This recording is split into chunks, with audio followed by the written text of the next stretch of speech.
of workers who are promoting the rights of the members. Who are the members? The people who have the membership. The workers who are the member of a given trade union. There can be a trade union of the workers who are working in the steel production. There can be a trade union of teachers. There can be a trade union of blue collar workers and white collar workers. Blue collar workers, they are basically involved in manual work, not much of the training may be required. And status wise, basically, they are considered that they may not be getting a very high salary. Blue collar workers. White collar workers. White collar workers are basically means that they have sophisticated, creative work maybe. They are working formally. They have a formal job or something. So anyone can make a trade union. The thing which I'll come directly to, of course, the functions and services of the trade union is industrial actions.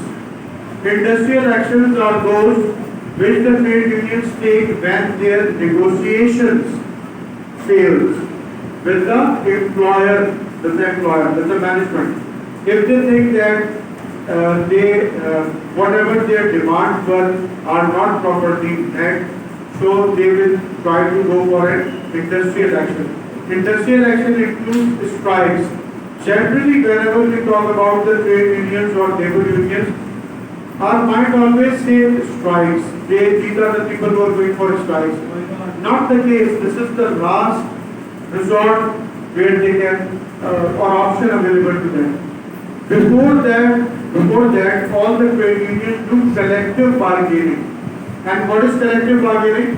Basically, they are negotiating the terms with the employer or the managers or the management, and saying that maybe our wages are not up to the mark. There is an unfair dismissal of a worker or labor. You want to take that labor act, but you are talking about those members, those workers who are part of your trade union. It can be the case that there are 1,000 workers, 1,000 workers in an organization, and 700 of them are part of a trade union, 300 are not part of the trade union. So trade unions will always discuss the issues with the producers, with the owners or employers for those 700 people. Other industrial actions can be go slow. You will work, but you will work slowly. It means that you are not that active, you are not that productive. So you want to show your anger or show your, what do they say, conflict with the employer at that particular point of time. Go slow. Another thing is go by rule.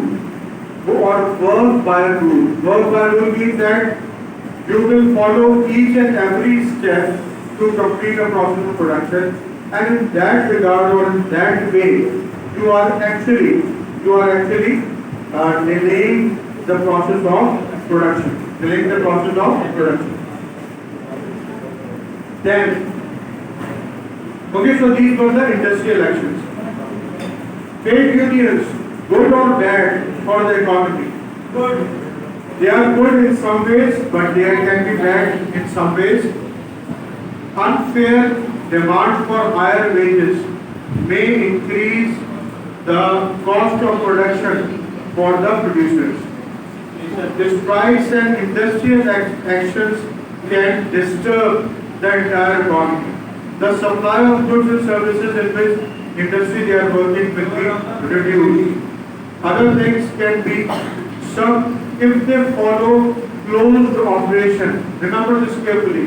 If the trade unions go for closed operation, they will convince and they will force the employer to give jobs only to those people who are related to that particular trade union. So that is also a negative point.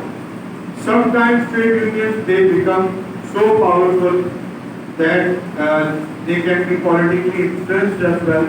So they can be in a threatening position for the government and for the employees, for the producers.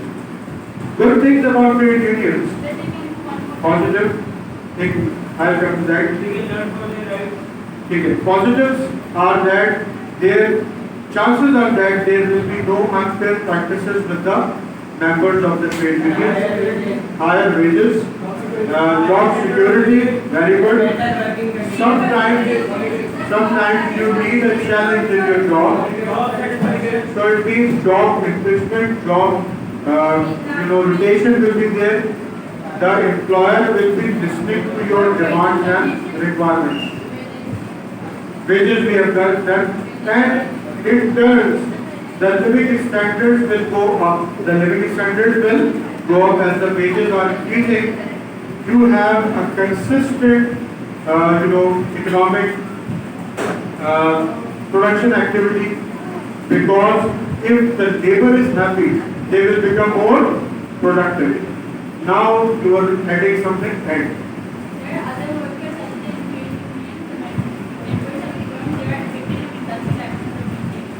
Because it means that the other workers who are not part of the industrial action or that particular trade union, they will also suffer.